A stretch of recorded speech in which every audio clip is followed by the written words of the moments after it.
know that you were the first, one of the first ones at Clive's party to speak about Whitney's passing the other day. Yes. And that was, did you know her well? Yes, I did. 10 months after her death stunned fans around the world, a tabloid report raises the outlandish prospect that Whitney Houston may have been murdered. That's industry trick number one. Guess who was the first person to do that? Clive Davis. Clive Davis does that a lot. And I tell you what, if y'all actually care about what happened to Whitney Houston and Bobby Christina and Nick Gordon, all dead within years of each other, y'all better support Leola. Rumors abound that Diddy is pulling out all the stops to evade jail time or at least secure a reduced sentence. Allegedly, he's now contemplating turning informant on his puppet masters, including his longtime mentor, Clive Davis. Word on the street suggests that Diddy may have been involved in some unsavory dealings, potentially assisting Clive in silencing the legendary Whitney Houston after she threatened to expose Clive's true nature. These rumors concerning Clive and Whitney have circulated for ages. Clive portrayed Whitney as practically family, yet he was reportedly drinking and partying while her body lay in the same building. Suspicious hardly covers it. Allegedly, Diddy was privy to Clive's rumored scheme to silence Whitney, and now reports claim Diddy is leveraging this information to avoid prison. But that's just the tip of the iceberg. Jaguar Wright recently spilled some shocking details on how Clive purportedly utilized Diddy and Ray J to eliminate Whitney and make it appear as though she overdosed. The events of the night Whitney died remain shrouded in mystery. Paramedics rushed to the 4th floor of the iconic Beverly Hilton to find Whitney Houston lifeless in her hotel room bathtub. Despite their efforts to resuscitate her, she couldn't be revived. Online discussions are rife with speculation about Diddy potentially serving as a gatekeeper for powerful industry figures allegedly involved in nefarious activities, from ritualistic behavior to actual sacrifices. While Hollywood is no stranger to outlandish conspiracy theories, recent scandals suggest that some may hold a grain of truth. One theory gaining traction is that record labels push artists towards self-destructive lifestyles because, in today's twisted world, artists are more valuable dead than alive. Moreover, there are murmurs online about Diddy and Ray J supposedly acting as gatekeepers for Clive Davis, aiding in covering up Whitney Houston's alleged sacrifice. Let's delve deeper into the intricacies of these claims. Ray J and Diddy have shared a long-standing friendship, evident in abundant footage of them socializing together. Exactly what happened inside the iconic Beverly Hilton remains a mystery. Paramedics raced to the 4th floor and found a lifeless Whitney Houston inside her hotel room bathtub. They tried in vain to resuscitate her with CPR. And that was for Diddy's history with Clive Davis, and Diddy share a long history. Clive played a pivotal role in helping Diddy launch Bad Boy Entertainment after he parted ways with Uptown Records. Now here's where it gets interesting. There's a persistent rumor that Diddy had to engage in compromising actions for Clive, purportedly including getting down on his knees. According to the grapevine, Diddy knelt before Clive Davis in 1994.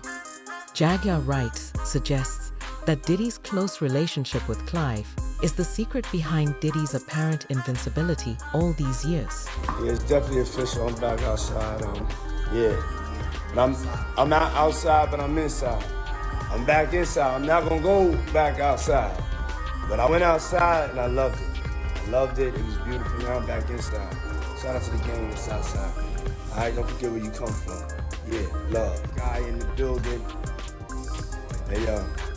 This guy right here, one of the hip-hop entrepreneur, young legends. He's in my gang. He gets money. Yes, he does. Yes, I'm inspired though. God is good. While this drama unfolded, Clive Davis was seemingly unfazed, continuing to enjoy himself at the same hotel as if it were just another Hollywood party.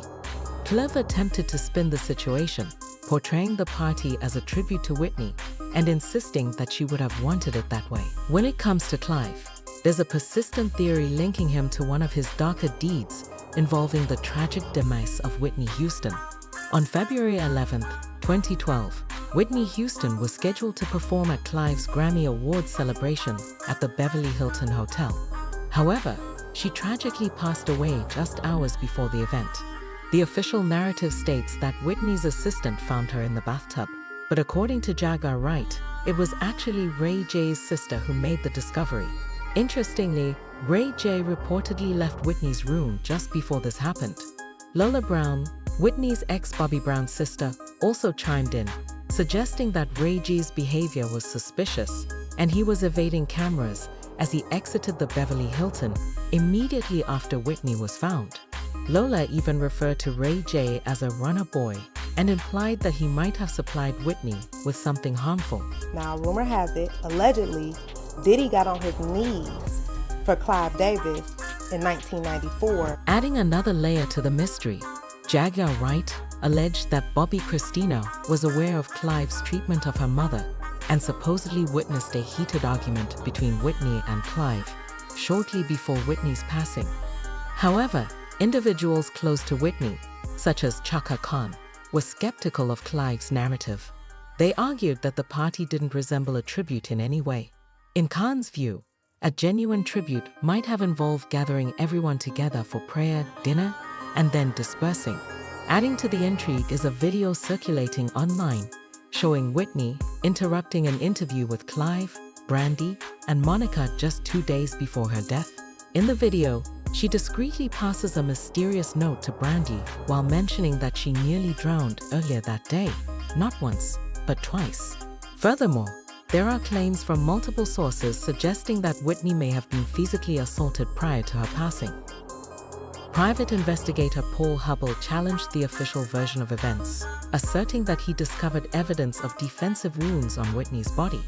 What's particularly chilling is that 3 years after Whitney's tragic demise, her daughter, Bobby Christina, met a similar fate. Bobby Christina's ex-fiancé, Nick Gordon, discovered her unresponsive in a bathtub. The medical examiner determined that her death resulted from a combination of drowning and substance intoxication. However, the exact manner of Bobby Christina's death remained unconfirmed, with the autopsy report stating that it was clearly not due to natural causes. But whether it was intentional or accidental could not be determined. Interestingly, a finalized autopsy report later claimed that Bobby Christina's cause of death was lobar pneumonia, the same condition allegedly responsible for the death of Diddy's ex, Kim Porter. What do you think he did to get that veil of armor, that protection? Because if everybody knew and nobody was doing nothing, he was walking around with immunity for all these years. He got himself a tough Jew. And you pump this little freak Diddy up, and you let him go in them streets, didn't you? When Diddy appeared on The Ellen Show just a few days after Whitney's passing, he appeared visibly tense. Ellen questioned him about the speech he delivered at Clive's party upon hearing of Whitney's death, and Diddy's reaction spoke volumes. Jagger also revealed something quite startling. Before Whitney prepared for her big comeback, she went to rehab. Allegedly, Clive sent Ray J to supply her with substances while she was there. Ray J, reportedly the last person to see her alive, facilitated the drug dealer's entry. Despite Whitney being sober, he allowed the drug dealer access. But that's not all. Diddy threw another party at the Playboy Mansion on the night Whitney died, which spiraled out of control to the extent that he had to be hospitalized. According to an article published by Entertainment Weekly on February 13, 2012, Diddy was hospitalized for a severe migraine that developed after he returned home from the post-Grammy party at the Playboy Mansion. But the Grammys were the next night. You don't cancel. You turn an evening into a tribute. And here's the kicker. Diddy wasn't particularly close to Whitney, so why would Clive choose him, of all people, to speak about her passing? Not only that, but Diddy publicly insinuated that Whitney was to blame, suggesting she threw Bobby under the bus. All right, Whitney Houston comeback. Man, I rocked with you, Whitney. I don't like the way she threw Bobby under the bus though, man. I mean, if we're going to be smoking crack together, then that's what we did, and we shouldn't have done it. And a true tribute, might have been a truer, a more honest tribute in my you know, in my opinion, would have been maybe call everybody together, let's say a prayer, and let's eat dinner and go home.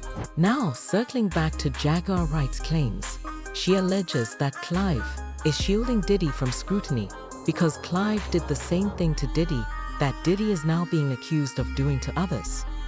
What are your thoughts on the swirling theories regarding Diddy and Clive Davis? Do you believe Diddy has insider knowledge about Whitney's demise? And could this ultimately lead to Clive being exposed for his alleged involvement? Share your thoughts in the comments below, and stay tuned for our next story.